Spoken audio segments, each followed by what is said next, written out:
Rev up your engines! Oh says, my older sister took the family car to college and said it wouldn't run, so we drove down there. We asked her if she checked the oil. She said, yeah, I've been adding some every day. So we looked at the dipstick, and when we pulled it out, an oil started coming out of the top of the dipstick. Then we cracked open the oil filter, and oil was right to the top of the engine. She had filled it up entirely with oil.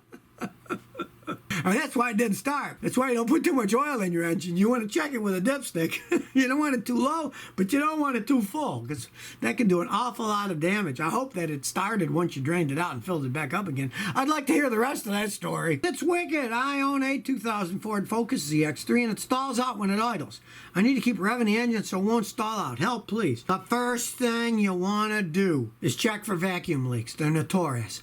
I have a video called Finding Engine Vacuum Leaks with a Cigar. You can blow smoke in it and see where the smoke leaks out, and that's where the leak is. Check for vacuum leaks first. Now, if it's not a vacuum leak, on those, a lot of times, the throttle gets carboned up. And I have a video for that too, and it's called Make Your Car Run Better with a Little Spray Cleaner. You get a spray cleaner, you take the throttle, air intake, rubber off, and you clean all the parts inside there. Because if they carbon up, then the plate is at the wrong angle, gives the wrong information with the throttle sensor to the computer, then the computer sprays too much gas in, and that stalls out an engine.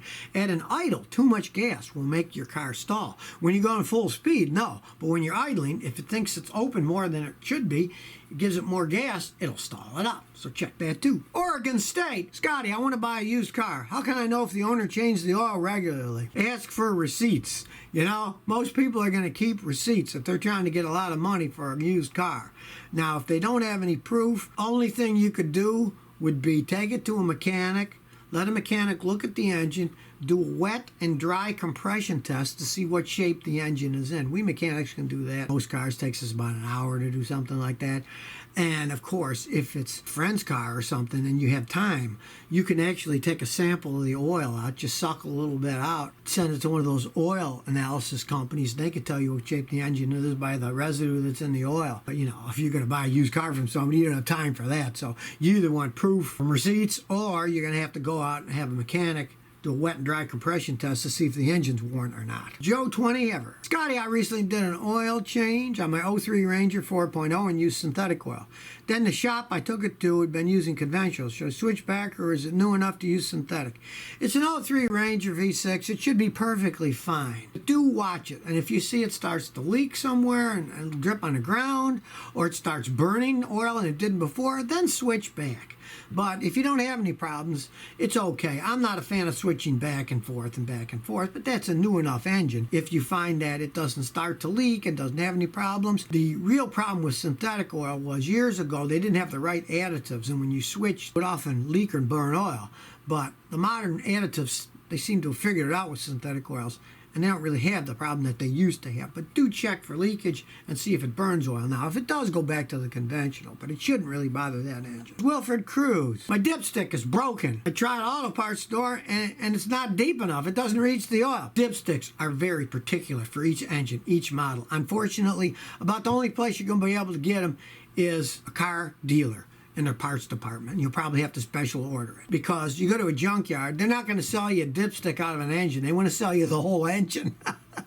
And it has to be the perfect size, because I have had customers going by those universal ones at discount auto parts stores, and then it turns out the readings were wrong, and either overfilled the engine and the seals blew up, or it said the engine was full when it wasn't, and they ended up blowing the engine because the dipstick was the wrong reading. So make sure you get the right one. Get one from the dealer that's the correct one for that engine. Romby was framed. We all need to help you out and reorganize your garage. It's a pigsty. Okay, yes, I admit it's a pigsty. But what I say is a dirty garage is a sign of a clean mind, because I have known mechanics that were the most anal people on the planet, and they had little pictures of tools on their walls, so the tool would fit right on top of its picture. And they had the floor. You could eat off the floor. I am not that way. I would rather spend my time figuring the machines out, throwing the stuff in a pile, because I'm the only one working in there. Nobody goes in there but me and the cat. And the cat doesn't go in very often. There is stuff in there that, yeah, I made a video a few months ago showing I started to clean some of it out. And I did find some stuff I threw away, so maybe I'll make another video like that. But it's always going to be kind of messy because that's my style. My grandfather was the same way that taught me how to fix cars. He was the same way. My father was always yelling at him. He just had bunches of wooden boxes in those days, and he just threw his tools in them. So if you never want to miss another one of my new car repair videos, remember to ring that bell.